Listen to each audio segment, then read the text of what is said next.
오늘 우리에게 주신 하나님의 말씀은 누가복음 2장 4절로 7절 말씀, 제가 가진 성경으로는 신약 89페이지입니다. 누가복음 2장 4절로 7절 말씀입니다. 짧은 말씀입니다. 다 같이 한 목소리로 읽도록 하겠습니다. 2장 4절로 7절 말씀입니다. 요셉도 다윗의 집 족속이므로 갈릴리 나사렛 동네에서 유대를 향하여 베들레헴이라 하는 다윗의 동네로 그 약혼한 마리아와 함께 호적하러 올라가니 마리아가 이미 잉태하였더라. 거기 있을 그때에 해산할 날이 차서 첫 아들을 낳아 강보에 싸서 구유에 뉘었으니 이는 여간에 있을 곳이 없음이러라. 아멘. 네, 대림절 네 번째 주를 알리는 촛불이 이제 다 켜졌습니다. 이 대림절 기간 동안 우리는 이 대림절이 가지고 있는 의미를, 대림절로 시작하는 이 성탄절기가 어떻게 구성이 되어 있는지, 또 크리스마스 트리의 장식들이 이 복음과 어떤 연관이 있는지를 함께 배웠습니다. 또 오늘 말씀의 서론은 그 내용의 복습입니다. 4주 동안 반복되었으니 다들 기억하실 것이라고 믿고 질문을 마구 던지도록 하겠습니다. 그래서 바라기는 모두 다 기억을 하셔서 내년에 자녀들과 손녀들에게 이 트리를 같이 장식하면서 이것이 어떤 의미인지 이야기해 줄 수 있는 우리 가족들이 될 수 있기를 소망합니다. 대림절은 성탄절기, 이 성탄절기의 시작입니다. 이 성탄절기가 어떤 구성으로 되어 있다고요? 대림절, 다음에 당장 이번 주 목요일날 맞이하는 성탄절, 그리고 1월 6일 주현절로 구성된다고 했습니다. 이 대림절은 이미 오신 예수님을 기억하면서 감사하는 시간입니다. 또 다시 오실 예수님을 기대하고 소망하면서 우리가 그 예수님 앞에 온전히 서 있을 수 있는가 스스로 점검해보는 시간이 바로 이 대림절입니다. 그래서 이 대림절을 가장 잘 나타내는 단어가 있다고 했는데 어떤 단어였다고요? 마라나타. 이제 조금씩 들리기 시작하네요. 마라나타가 이 대림절을 가장 잘 나타내는 단어입니다. 대림절의 이 마라나타는 이미 오신 예수님을 기억하고 또 다시 오신 예수님을 기억하고 또 그분을 기다린다는 뜻을 가지고 있습니다. 그래서 대림절을 나타내는 여러 가지 단어가 있습니다. 대강절, 강림절 등의 다른 이름도 있는데 이 대림절의 진정한 의미를 알고 있다면은 이 대림절, 이 절기의 이름 번역으로는 이 대림절이 가장 잘 알맞다고 생각을 합니다. 예수님의 임재를 기다린다는 뜻입니다. 이렇게 예수님의 임재를 기다리다가 성탄절이 찾아옵니다. 그리고 오늘은 성탄절에 달아야 할 장식을 함께 나눌 거고요. 우리 교회는 크리스마스 장식을 성탄절이 지나면은 바로 뗀다고 들었어요. 아마 송구영신 예배 때문에 바로 뗀다라고 알고 있습니다. 그럼 성탄절 이 트리에 달리는 장식은 딱 하루만 달고 끝나는 걸까요? 아까 말했던 주현절까지 이어집니다.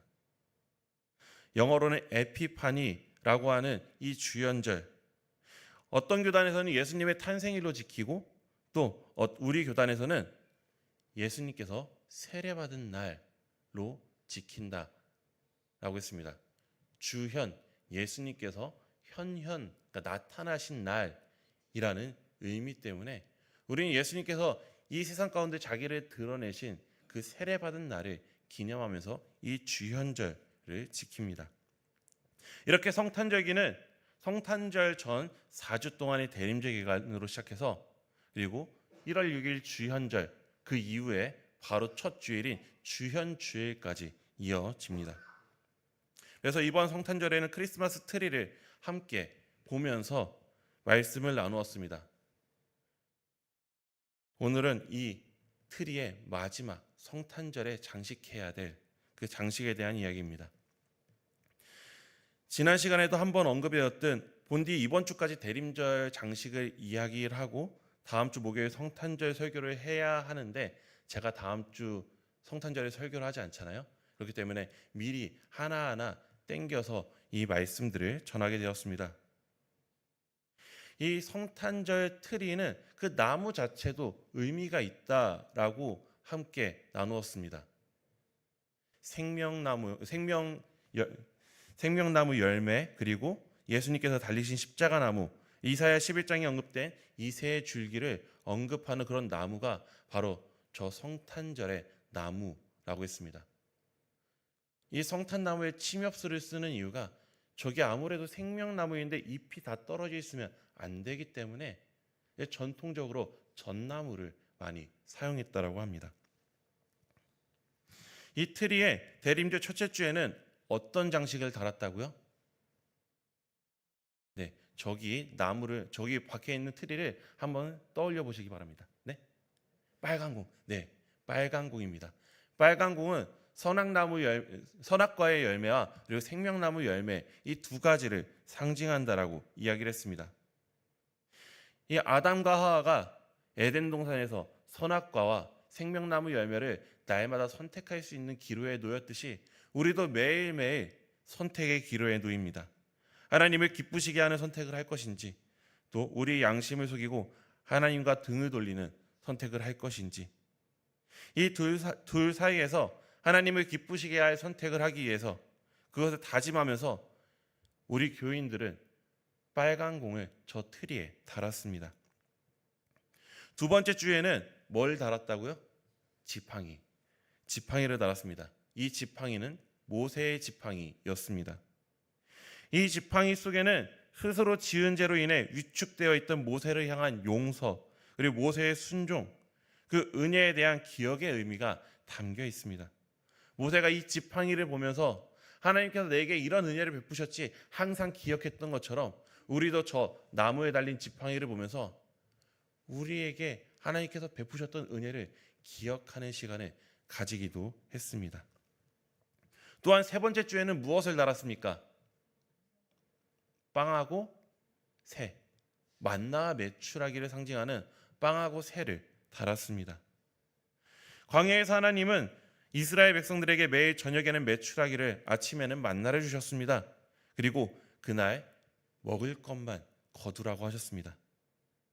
하나님을 날마다 의지하도록 훈련시키기 위해서 하나님은 그날 먹을 것만 거두라라고 말씀하셨습니다. 하지만 이스라엘 백성들은 눈앞에 만나와 메추라기가 떨어지고 그리고 불기둥과 구름기들이 그들을 인도한다 할지라도 그 하나님의 놀라운 기적보다 지금 당장 음식이 떨어지는 그 위기를 더 크게 보았습니다. 걱정과 염려가 하나님보다 더 크게 느껴진 것입니다. 이것이 우리에게 반면교사가 됩니다. 우리는 과거의 은혜를 잊거나 그 은혜에 안주하지 않고 오늘도 하나님께서 주시는 새로운 은혜를 구하며 하나님보다 더 문제를 크게 보지 않고 하나님을 날마다 의지하겠다라는 다짐을 하면서 새와 빵을 달았습니다. 그리고 네 번째 주, 원래 오늘 달아야 하는 장식이 뭐라고요? 네, 장미꽃을 달았다고 합니다. 지난주 말씀이었던 이사야 35장, 광야의 메마른 사막에 꽃이 피는 그 놀라운 역전의 이야기를 함께 읽으면서 그 꽃을 달았습니다. 당시 이스라엘은 아수르의 위협에 절망적인 상황 가운데 있었습니다. 하나님은 그 절망 가운데서도 이사야를 통해서 소망의 메시지를 주셨습니다. 광야와 메마른 땅이 백합화 같이 피어 즐거워하리라. 겉으로는 죽음과 절망밖에 보이지 않는 그 사막, 광야 가운데서도 하나님께서는 그 안에 생명을 숨겨두셨고 때가 되면 꽃을 피우신다라는 소망의 이야기가 이사야 35장에 나와 있습니다. 마찬가지로 우리의 삶에도 절망만이 보일 때가 있습니다. 가슴이 쿵하고 답답할 때가 있습니다. 하지만 그런 우리들의 삶을 사랑의 눈으로 바라본다면 그 안에는 하나님이 심어놓으신 생명과 소망이 보인다라고 지난 시간에 함께 나누었습니다. 그리고 그 소망을 기억하면서 우리의 조상들은 저 크리스마스 트리에 장미꽃을 달았습니다. 이 절망 속에서도 사랑의 눈으로 하나님께서 심어 놓으신 생명을 보며 그 소망을 붙잡고 살아가겠다고 결단한 것입니다. 선택하고 기억하고 의지하고 사랑으로 소망을 보는 삶. 이것이 우리가 이번 대림절을 통해 그리고 저 크리스마스 트리를 보면서 다짐한 내용입니다. 그리고 오늘 마지막 장식을 달 차례입니다. 성탄절에 달아야 하는 장식은 무엇일까요? 네, 지난주에는 없던 장식이 하나가 생겼습니다. 크리스마스 트리를 보면요. 네. 아마 오늘 나가시면서 그 트리에 꼭대기를 보셨으면 좋겠습니다. 그 트리의 꼭대기에는 뭐가 달리죠? 별이 달리죠. 이 별은 누가 보더라도 무엇을 상징하는지 알 것입니다. 예수님을 상징하는 그런 별입니다. 이렇게 트리에는 그 트리 자체로 복음의 이야기를 담고 있습니다. 그리고 이 트리는 별, 예수님을 달아놓음으로써 완성됩니다. 오늘은 이 마지막 장식, 별이 나타내는 예수님에 관한 이야기를 함께 나눌 것입니다.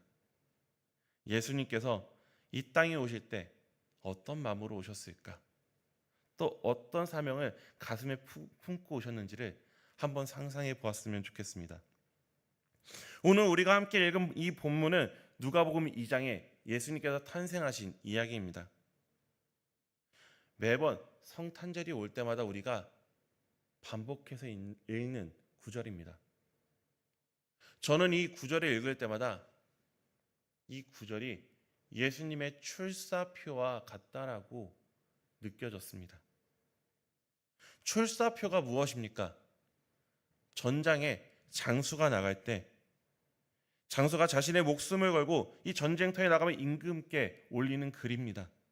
제가 이 전쟁에서 반드시 승리하겠습니다.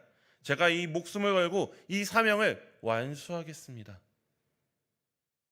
이 오늘 본문은 예수님께서 어떤 임무를 맡으셨는지 그리고 어떤 각오로 이 땅에 오셨는지를 너무나도 잘 보여주는 본문입니다. 오늘 본문의 시작은 호적 명령에 따라 요셉과 마리아가 베들레헴으로 가는 것부터 시작을 합니다. 여간에 방이 없어서 마구간에 묵게 되었고 그리고 그곳에서 마리아가 아들을 낳아 구유에 뉘었다는 그 내용입니다. 많은 사람들이 이 본문을 읽을 때 예수님께서 가난하고 초라한 곳에서 태어나셨구나라고 집중해서 봅니다. 혹은 마구간이 실은 유대인의 집구조상 그렇게 허름하지 않았다라면서 고고학적 설명에 관심을 갖기도 합니다. 그런데 오늘 이 말씀을 보면서 우리가 집중해야 되는 것이 몇 가지가 있습니다. 그런 이 예수님께서 정말 가난하셨구나에 집중하는 것이 아니라 고고학적인 설명에 집중하는 것이 아니라 이 말씀 속에 나오는 요소 하나하나에 우리는 집중해 보아야 합니다. 그 요소 중에 하나가 바로 이 옆에 있는 구유입니다. 이 구유를 보면은 어떤 느낌이 드십니까? 참 허름해 보이지만 따뜻한 느낌이 납니다. 처음 이 구유를 이제 제작하려고 도면을 만들 때 저는 처음에는 그냥 반듯반듯한 구유를 만들었는데 이주영 집사님께서 이야기를 해주시더라고요. 제가 이런 의도를 가지고 설교할 거면은 이렇게 좀 더 얼기설기 그리고 지푸라기로 따뜻한 느낌이 나는 구유로 만드는 것이 어떻겠냐. 정말 저는 너무나도 좋은 의견이라고 생각하고 이렇게 구유를 만들게 되었습니다. 나무가 얼기설기 엮여 있지만 그 안에는 따뜻함이 있습니다. 이 구유가 예수님께서 처음 누이신 곳입니다. 그런데 이 구유가 원래 용도가 무엇입니까? 말이나 소가 먹는 그 여물이 담겨 있는 게 구유입니다. 그러니까 다시 말하면은 그 짐승들이 먹이를 먹는 식탁이 바로 구유입니다. 예수님께서 처음 태어나서 몸을 누이신 곳이 가축들의 식탁이었습니다. 이것이 예수님의 사명과 맞닿아 있습니다. 예수님은 저기에 누이시면서 그 힘찬 울음으로 우리에게 말씀하십니다. 나는 먹히기 위해서 왔다. 나는 찢겨지기 위해서 왔다. 누구를 위해서? 우리를 위해서요. 이 세상 모든 사람들을 위해서 나는 생명의 양식이 되기 위해서 이 땅에 왔다라고 예수님께서는 그 탄생을 통해서 우리에게 말씀하고 계신 것입니다.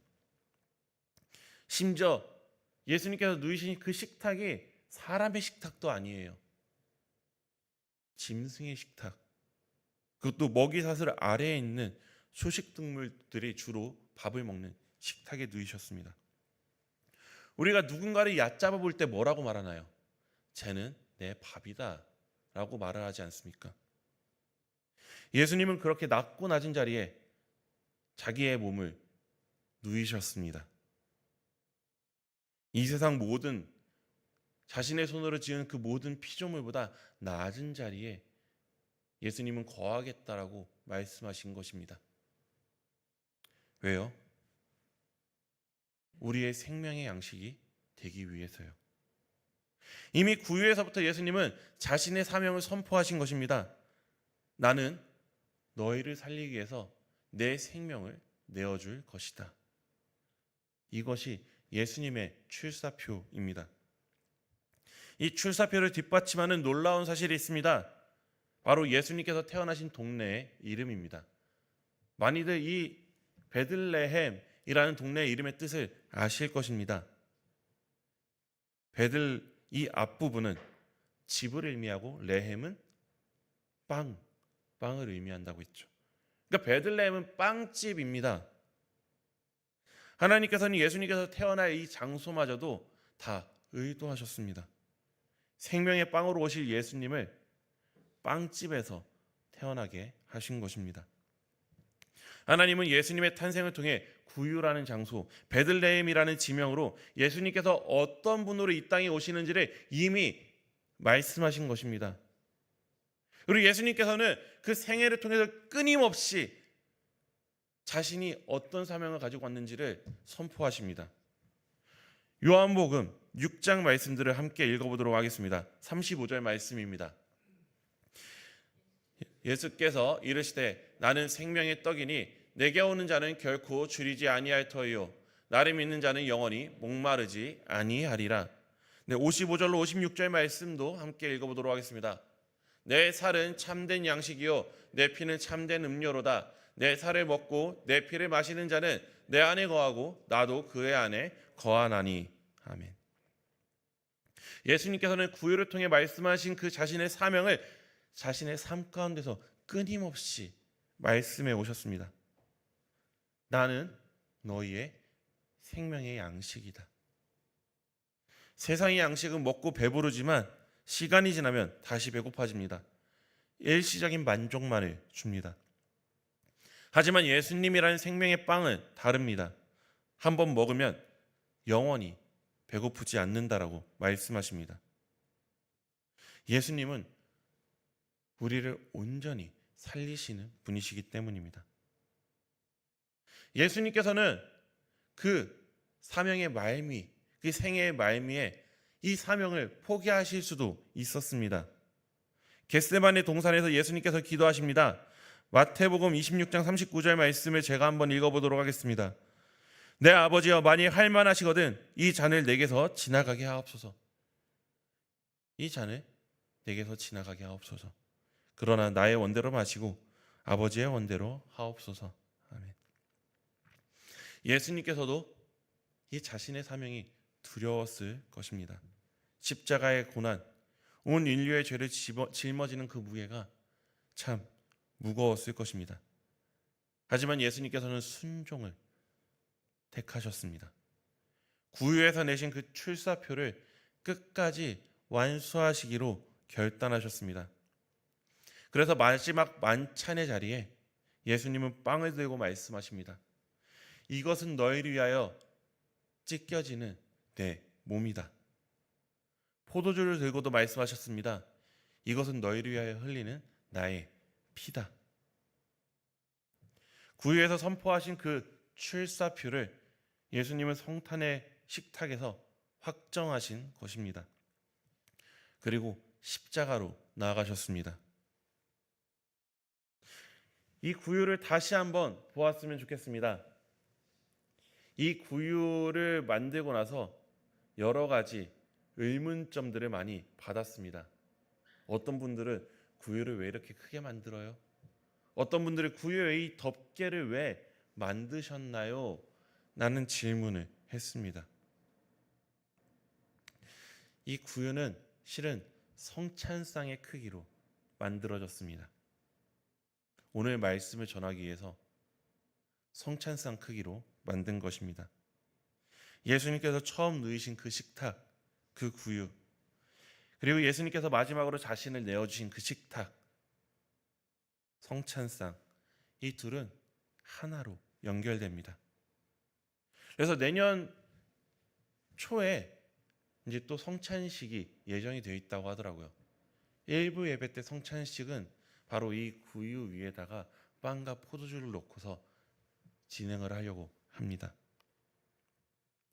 예수님께서 처음 누이셨던 그 식탁, 그리고 자신을 내어주신 그 식탁을 여기는 우리가 함께 경험했으면 좋겠습니다.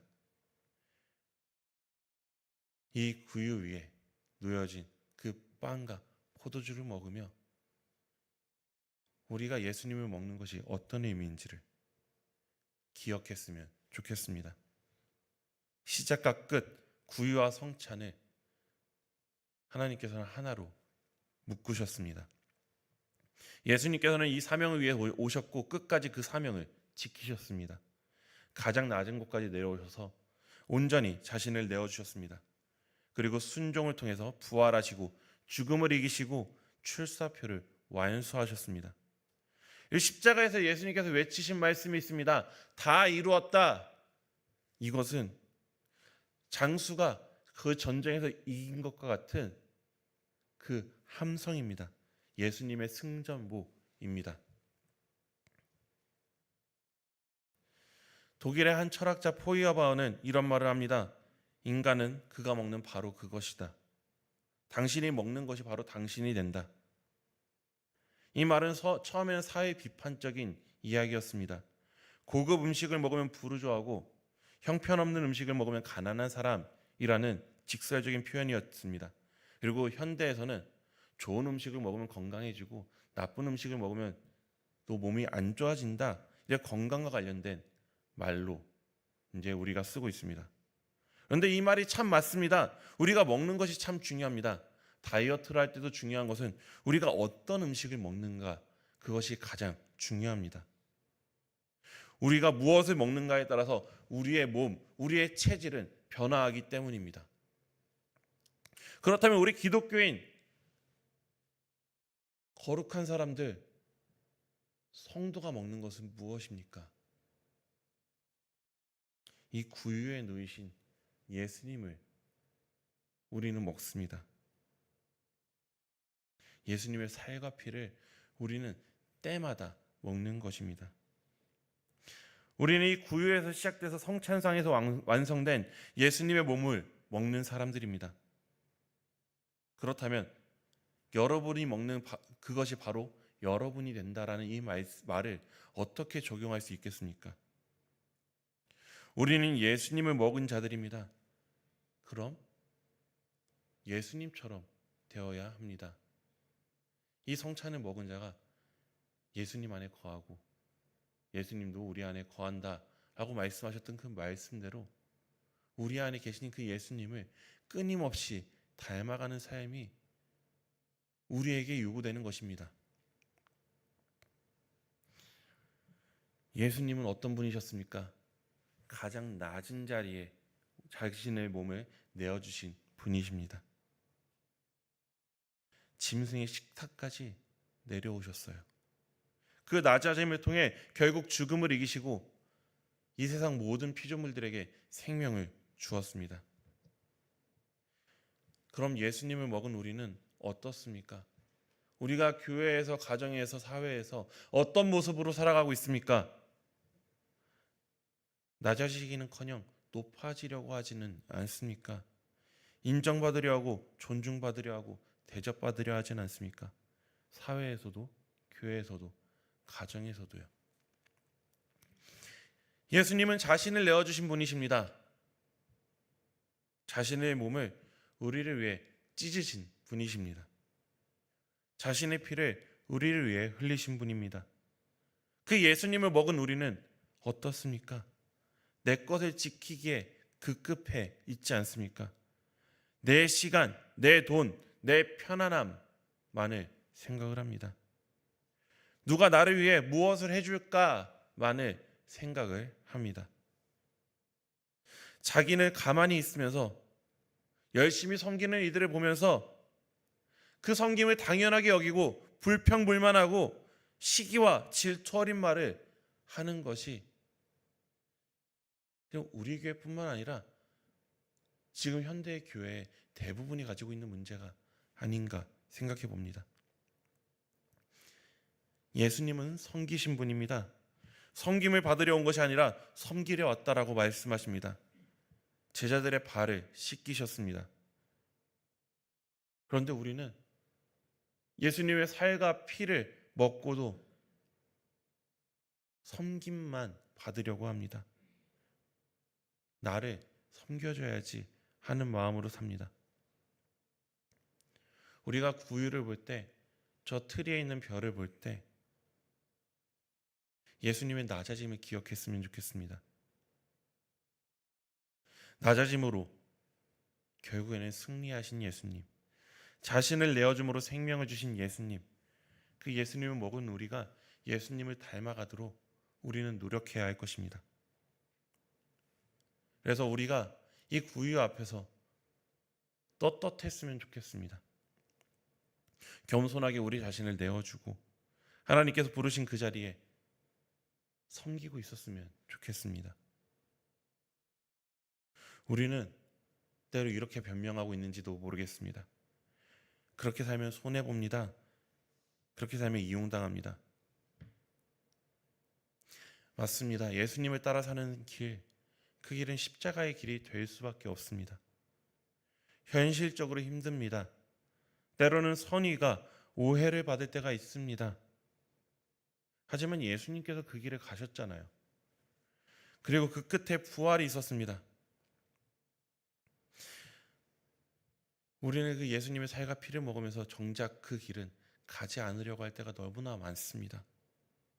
은혜는 받고 싶은데 십자가는 지기 싫어하는 모습이 있습니다. 축복은 원하는데 순종은 하기 싫습니다. 이것이 우리의 민낯입니다. 내년 초에 이 일부 예배에서 이 구유에서 우리에게 나누어지는 그 예수님의 살과 피를 먹을 때 우리가 떳떳한 사람이 될 수 있기를 간절히 원합니다. 예수님의 살과 피를 먹으면서도 예수님과는 정반대로 살고 있는 부끄러운 모습이 아니기를 원합니다. 여기 있는 성도 여러분, 우리의 믿음의 선배들은 성탄절에 트리 꼭대기에 별을 달았습니다. 그 별을 보면서 기억했습니다. 예수님은 구유에서 그 사명을 나타내셨지. 나는 너희를 위해 생명의 양식이 되었다. 나는 너희를 살리기 위해 나를 내어주겠다. 그리고 그 출사표를 십자가 그 나무 위에서 끝까지 완수하셨지. 그러면서 초대교회 성도들은 자신을 돌아보았습니다. 나는 어떤가? 예수님의 살과 피를 먹으면서 예수님과 반대로 살고 있지는 않은가? 그리고 다짐했습니다. 예수님처럼 나도 내게 주어진 사명을 끝까지 완수하면서 살아가야지. 그리고 기억했습니다. 예수님은 가장 낮은 자리, 구유에 오심으로 결국 죽음을 이기시고 생명의 빛이 되셨지. 그리고 결단했습니다. 나도 낮아짐이 이기는 것임을 기억하고 항상 낮은 마음으로 겸손하게 살아가야지. 이 고백이 우리의 고백이 될 수 있기를 원합니다. 이 대림절, 이 4주간을 마무리하면서 정리해 보도록 하겠습니다. 대림절 첫째 주에는 빨간 공을 달며 하나님을 기쁘시게 하는 선택을 하겠다라고 결단했습니다. 지팡이를 보며 은혜를 기억하며 순종하기로 결단했습니다. 그리고 새와 빵을 보면서 하나님은 날마다 의지하겠다라고 결단했습니다. 그리고 꽃을 달면서 사랑의 눈으로 소망을 보겠다라고 다짐했습니다. 그리고 오늘 우리는 이 별을 기억했으면 좋겠습니다.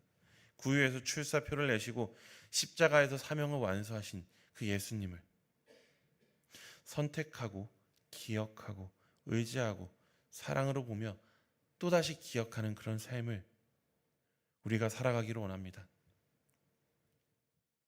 우리 주님은 그렇게 오셨습니다. 가장 낮은 자리 구유에 오셔서 출사표를 내시고 그 사명을 완수하셨습니다.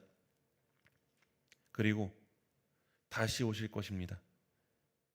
우리도 우리에게 맡겨진 그 사명을 감당하고 주님 앞에 떳떳이 설 수 있기를 소망합니다. 이 구유를 기억하십시오. 별을 기억하십시오. 우리가 이것을 볼 때마다 부끄러워서 고개를 숙이지 않기 원합니다. 우리가 예수님과 정반대로 살아가고 있어서 차마 얼굴을 들지 못하는 그런 모습으로 서지 않기를 원합니다. 낮아지고 내어주고 섬기는 삶, 사회에서, 가정에서, 우리 교회에서 그런 삶을 살았으면 좋겠습니다. 때로는 우리의 그런 모습을 보면서 누군가는 이용하려고 할 것입니다. 그리고 우리가 그렇게 섬길 때 물론 뒤에서 또 다른 말을 하는 분들도 있을 것입니다. 우리의 선의가 오해로 또 다시 돌아올 때가 있을 것입니다. 하지만 예수님께서 먼저 그 길을 가셨음을 기억하십시오. 그리고 그 끝에 부활이 있었습니다. 바라기는 우리 신림의 가족들이 이 성탄절을 지내면서 크리스마스 트리의 별을 바라볼 때마다 구유에서 출사표를 내신 예수님을 반드시 기억했으면 좋겠습니다. 우리를 위해 가장 낮은 자리까지 내려오시고 자신을 온전히 내어주시고 십자가에서 그 사명을 완수하고 부활하고 승리하신 예수님을 우리의 삶의 주인으로 모시고 예수님의 낮아지심과 순종을 본받아 이 세상 가운데 작은 예수들로 살아가다가 또 매번 크리스마스가 다가오면 그 트리의 별을 보면서 예수님 앞에서 우리 자신을 다시금 되돌려 놓는 우리 가족들이 될 수 있기를 소망합니다. 기도하도록 하겠습니다.